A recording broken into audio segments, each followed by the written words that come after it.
Good morning and thanks for that introduction. My name is Courtenay Heading. I'd like to tell you about Galantas, the history of it, what it's doing at the moment in terms of production, which surprises a few people, but also where it's going, so what our plans are.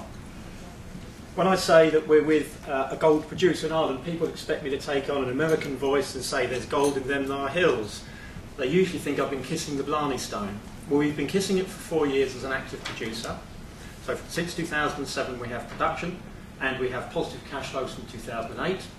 We have profits from 2010, and 2011 we just had a record quarter. So the first half year has been good so far, but we have bigger plans than that. I'd like to point this out, not just for lawyers, but also anyone that wants this to read this in detail on the other slides. My email is given at the end. You can get the presentation and the risk warnings as well. We've had a record second quarter, as I said, and that has produced $1 million Canadian of free cash. It's always good. We have a resource which we're looking to go drill and expand on in time. We're reviewing that at the moment and going forward. We have an aggressive drilling campaign. It's about 7 times what we planned last year. It's about 15,000 metres, and that's underway now. Some of those results have been released, and I'll come on to those at the end. We're obviously all about focus. We have a number of targets we can go for, but there's 15 that we're looking at the moment. That's where we're concentrating, and we're actually recruiting geologists so that we can get through this work. Also, refer you again to the cautionary statements. We're newly energised. It's always nice to have cash when the banks seem to be closed for business or closed for lending. So in terms of cash injection, some of you here will know Chris Brown. We have a fully funded drill program, and we have additional cash that we're generating, and that's a nice position to be in. And by the end of the year we'll have 4 drill rigs on site. We currently have 3. And what we're also buoyed by is a record gold price. The world is in not too certain a place at the moment, so that gold price has helped us. But also in parallel to that, we've expanded our mill, increased the throughput, and generally got more reliability than we've had before. It's basically open pit processing plant, so we want to increase that production, target the 1 million ounces or more, and our basic mantra is becoming the go-go words: go drill and go underground. And we have a 435 square kilometre exclusive licence, both in County Tyrone and County Fermanagh. We've focused on the first priority targets, and it's really working through that. And you'll see some recent press releases, including one yesterday. We're looking at the work needed to put together an underground mine. A lot of work going on in the background, beginning to look at costings, the work plan, permitting, environmental impact assessment. Those things are starting to go ahead now. So where are we? The map. Basically flying to Belfast, drive 90 minutes, go to Omagh. We're just outside Omagh in Northern Ireland. We've obviously got a mill that can do a reasonable throughput. We're upgrading that. But importantly, in terms of environmental impact, we're permitted for cyanide, but we don't use it. We believe in best practice and lowest risk. It's also good for business. We also have high recovery, and on the dark grey picture, it's a froth flotation concentrate, which is then bagged up into those bags. They're not easily stolen, but they are shipped to New Brunswick on a whole life of mine contract with Xstrata. And that goes on very well for us. It was written in not such good days in 2007, so we have very good positive cash flows early. That's quite important for a company like us. This is where I get slightly technical. The little red dots are IP anomalies, induced polarisation, and we're concentrating on those. We've got good mineralisation, and some of the ones that we have drilled and started to confirm, we're starting to see that things like Sammys and Elkins have produced good records so far. So there's a lot of places to drill at. Some of them have begun to surprise us. This is a picture of the surrounding land. It's low quality grazing. It's heather and bog, which sounds like a 1970s pop duo. But we actually believe in going back to the past. We want to reinstate this like it was originally.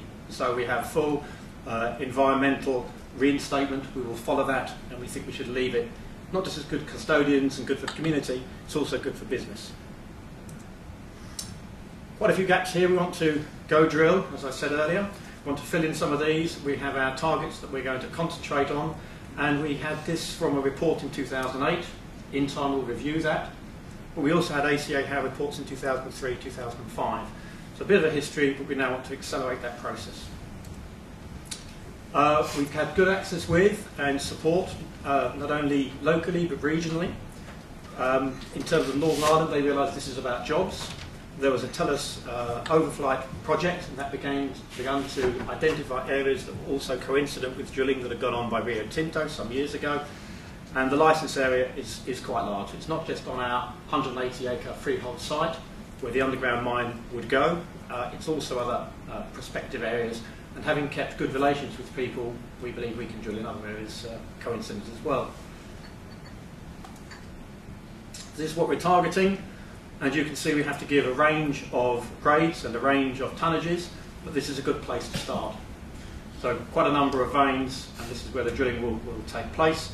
What I would look at is the bottom warning statement. The last two words in it say highly prospective, but you must all read the words that go with that as well. We think we've got a lot to shoot for.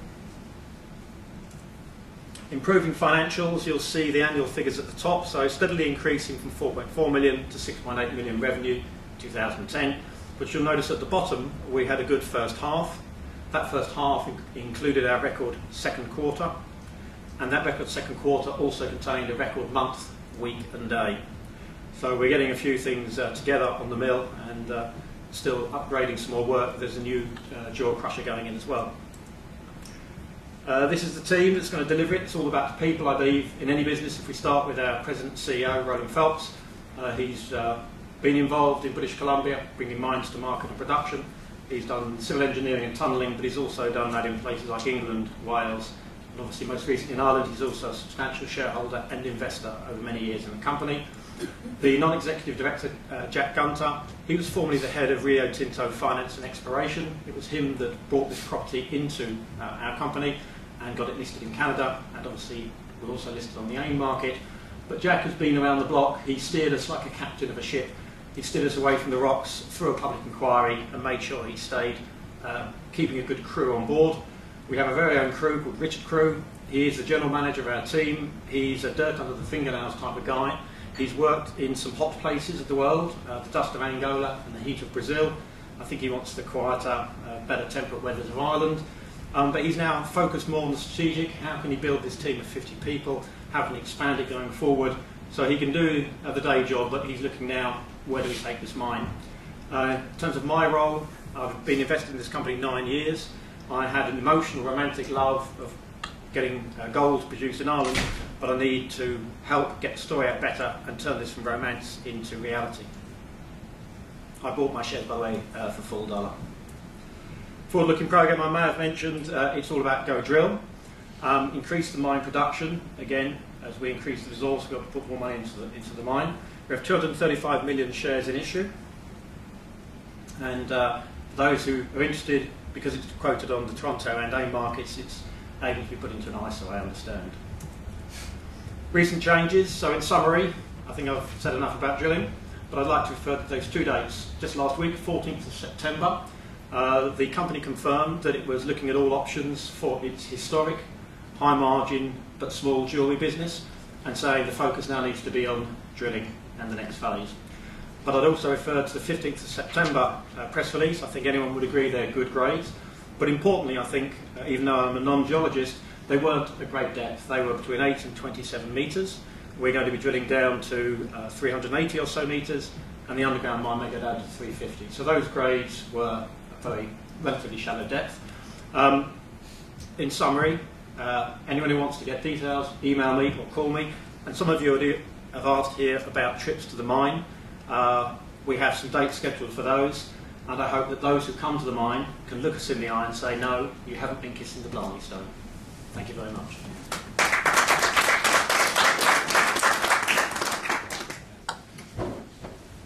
Thank you very much indeed for your very, very compact presentation. Are there any questions from the floor? Could I ask if Roland Phelps, who's arrived as CEO and President, can join me, because he has technical background and I don't. Absolutely. Any questions from the floor?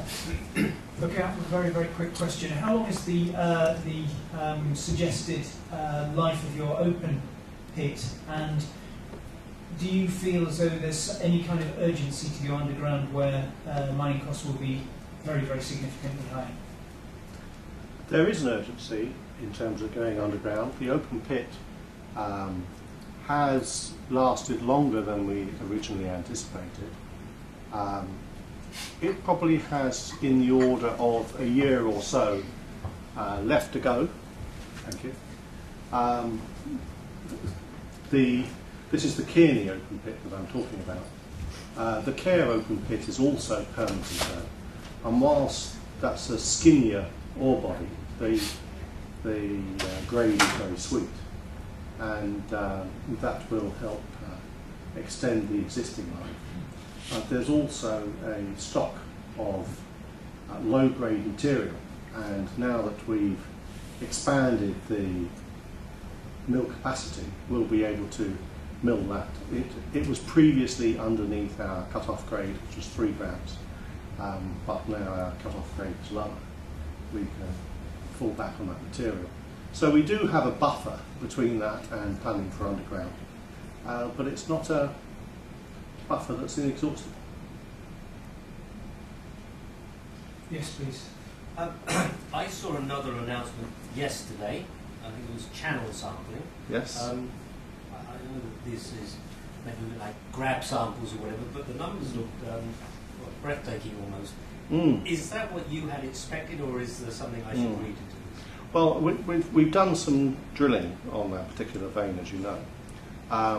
The vein material, particularly near the surface, isn't very competent. It's very friable, and so even by using an HQ core size, which is relatively large, and triple tube drilling, which maximises the recovery, we still had quite high core loss, and the core loss in the mineralised sections tends to be the softer material because it gets ground by the harder particles, and so that gets flushed, and so you're left with core which contains the coarser and more competent mineralisation. Channel samples, though, are exposures across the surface of the vein, and those are cut with a diamond saw, and then the channel's taken out, so you get 100% recovery on the channel. So they're not actually grab samples. You don't just pick a rock and sample it. You're actually measuring the whole of that channel, and actually take the sample in 10 centimetre increments, so you can tell exactly where the concentrations are of gold in it. And one of the things we found in those channel samples, you'll have seen that there were very few includings in those channel samples, and that's because unlike the drill holes, where we had these high-grade recovered sections, the channel samples were actually remarkably consistent and of a high grade. So that's kind of the difference between the two. So of course we can't say what the drills would prove if we've recovered all the core. We can only try and get better at recovering the core next time. But were you surprised how they came out? I wasn't that surprised, actually. I was. I knew they'd be more than the core, and the core was fairly racy, as you know. This is pretty sweet grade. Have an ounce a ton anywhere in the world over a metre is okay. Yes, please. Could you say something about the corporate development strategy? Normally there's a trade-off between exploration and production. So since you're heading into production, I presume you're not looking to buy, but you're only focused on one asset, and that makes you a one-trick pony. It does, doesn't it? But this is such a good asset. We could bring in another number of other assets, and if we found assets of good value that would add shareholder value and that were within our sphere of capability, then we would add them. I don't particularly want us to turn into being a base metals producer, for instance, even though we have core competencies in many areas that would lend to that. Because I think that would dilute us from our message from being a gold producer. So one has to look at the skill sets one has in-house. And there are some opportunities that we've looked at and that we are continuing to look at, but those have to be ones that will add to shareholder value. In terms of the development in Oma, I wouldn't be surprised if there actually ended up being more than one mine on this property. It's a very prospective licence area. The government has put a lot of money into the TELUS programme. We actually flew our own electromagnetic time domain based survey before the government did, and it was our survey that encouraged them to do it over the whole of Northern Ireland. Northern Ireland is now one of the most prospective places on the planet, and when the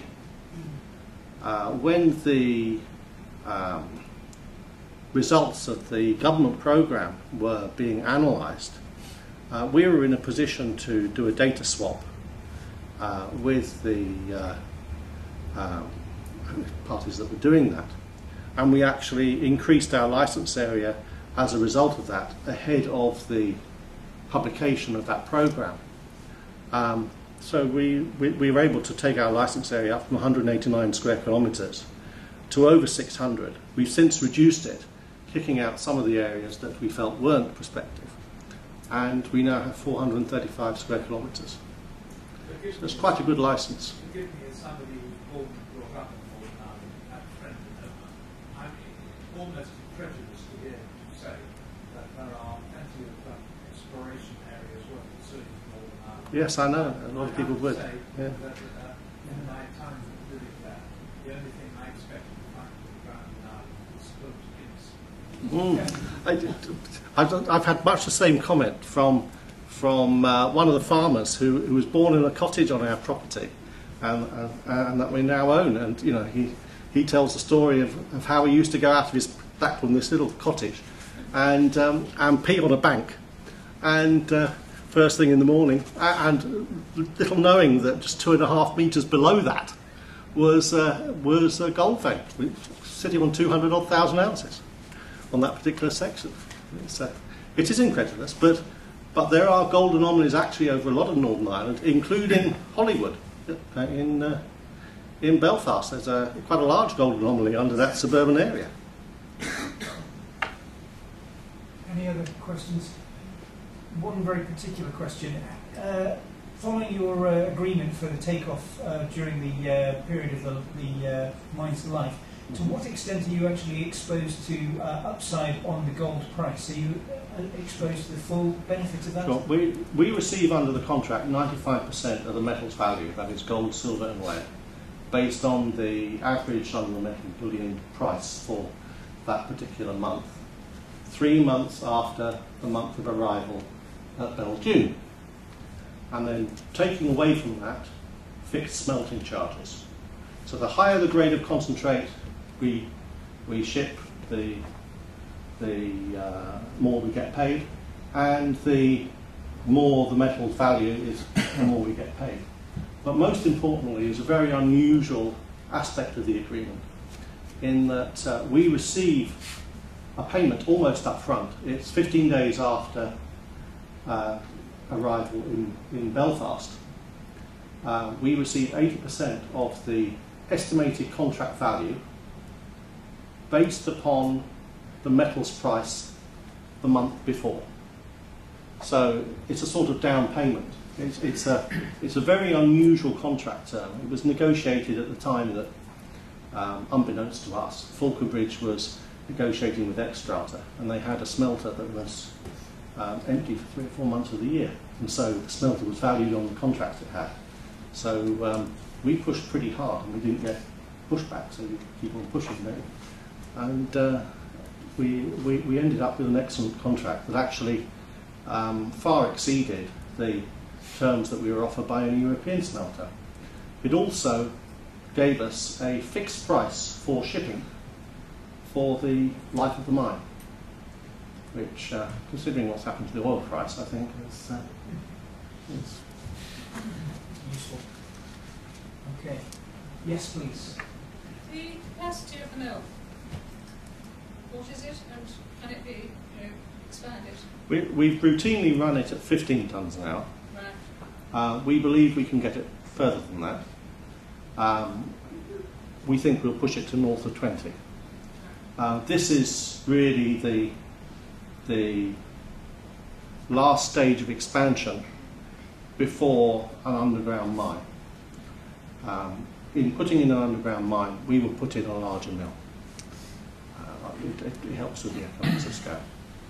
For the open pit, it doesn't matter so much because the costs are low. Yes, please. There was some discussion I heard that the mine falls under the aggregates levy. Has that been resolved? No, it hasn't been resolved. The aggregates levy has a series of exemptions in it. If your rock can be described as slate, it is exempt from the levy.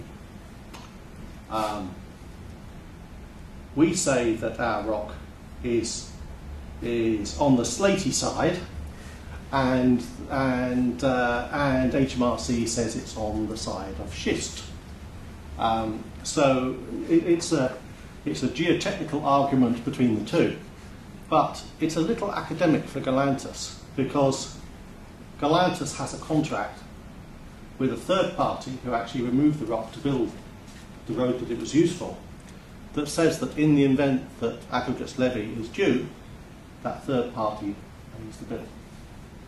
Now I have to tell you that that third party isn't very happy about this aspect of the agreement, but the agreement is there and it's in black and white. Okay, any other questions? Yes, please. Yes, Roland, I'm a relatively new investor, as you know. I haven't been there as long as Courtenay has. But, I mean, your aim is to prove 1 million plus ounces. That's right. Yeah. Obviously, as an investor, I'm really interested in the upside to this. With 1 million plus ounces, you could be taken over by one of the bigger boys. What would be the going rate per ounce that this sort of company could eventually sell for? I'm going to evade that question at the moment, John, because I think it depends the price of gold at the time, and it will depend on the ounces that we've drilled off. Forgive me for not answering your question. $1,000 an ounce. Let's be conservative.